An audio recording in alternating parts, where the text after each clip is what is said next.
একবার আপন মনে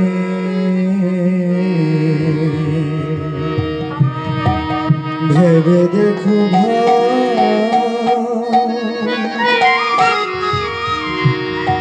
তোমার বলতে সংসারে আর তো আপন কেহ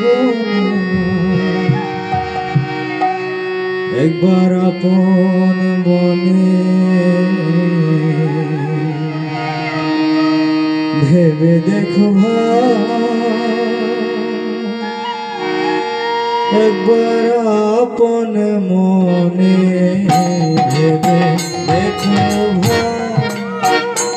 একবার আপন মনে ভেবে দেখো তোমার বলতে সংসারে আর তো আপন কেহ তোমার বলতে সংসারে আর তো আপন কেহ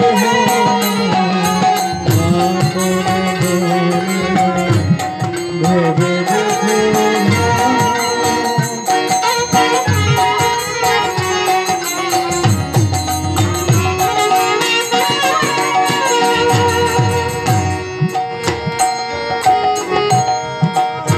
হয়তো মনে তোমার সঙ্গে যাইতো তারা যদি তোমার হয়তো মনে তোমার সঙ্গে যাইতো তোমার দুঃখে ভাগী হয়তো থাকতো ঘরে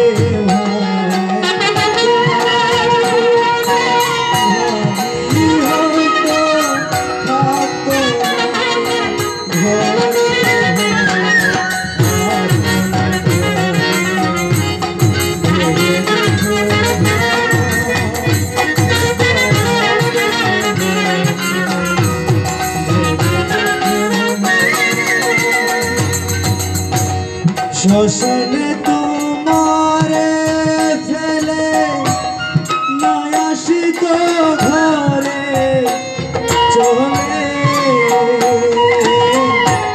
শ্মশানে তোমারে ফেলে না আসিত ঘরে চলে সুখের ঘরে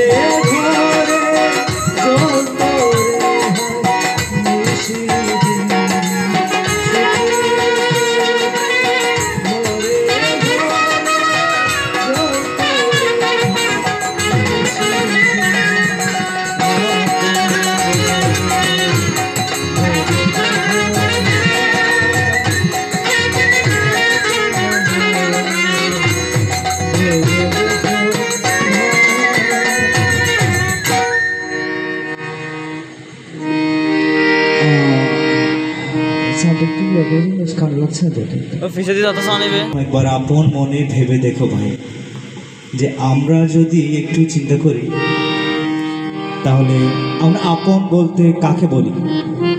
নিজকে তো বলি, তাই না? নিজেদেরকে তো আপন বলি। আসলে আমাদের শরীর কি আমাদের কথা শুনে? আমি যদি বলি যে আমি আমার শরীরকে আদেশ করব, নির্দেশ করব যে আমার কথা মতো চলবে, কই যদি ওরকম যদি হতো তাহলে আমরা তো সেই ছোট্ট শিশু থেকে যেতাম। আস্তে আস্তে আমরা বয়স বাড়ছে আমাদের, আমরা বয়োবৃদ্ধ হব। এখন আমরা নিজেদেরকে যদি একটা চিঠি দিই বা কোনো একটা সুচ দিয়ে যদি আমরা যদি একটু ফুটো করি তো ব্যথা পাবো। নিজের শরীরকে যদি বলে না এটা আমার শরীর, তুমি ব্যথা পাবে না, কিন্তু না, এটা ব্যথা পাবে, কারণ এটা আমার নয়। এই ব্যাপারটি কিন্তু আমাদের মনে রাখতে হবে যে এখানে বাবু বুদ্ধিসত্ত্ব বড়ুয়া উনি যে প্রয়াত হয়েছেন, উনি কি শিক্ষা দিয়ে গিয়েছেন আমাদেরকে? উনি এই শিক্ষা দিয়েছেন যে আমি যাচ্ছি, শুধু আমি একলা এই পথের পথিক নই, আমরা যারা আছি এই ভব সংসারে যতগুলো প্রাণী আছে, যতগুলো আমরা জীব জগতের মধ্যে যতগুলো সত্তা আছে, সকলেই একদিন এই পৃথিবী ছেড়ে চলে যেতে হবে।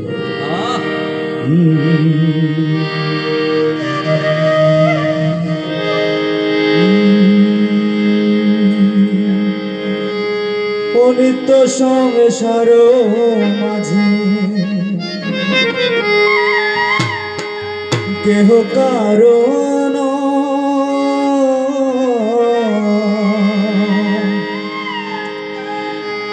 ওরে আপন আপন বল কাহারে পথের পরিচয়।